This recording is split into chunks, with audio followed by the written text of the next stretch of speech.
Tommy with this little tiny bottle.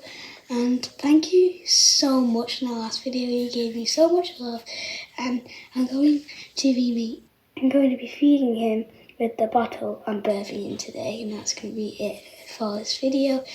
So first you need to get the bottle, and you just put it in his mouth, and then you wait, and sometimes you have to like push it in a bit to help them, and put the bottle up and push it in, and then it'll drink it.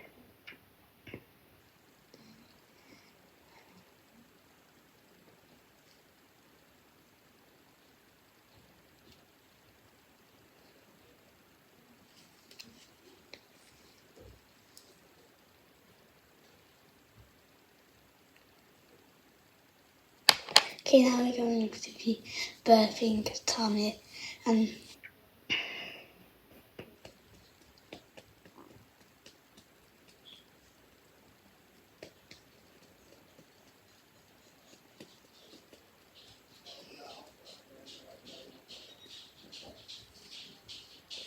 okay everyone, and by the way, thank you so much for the last video.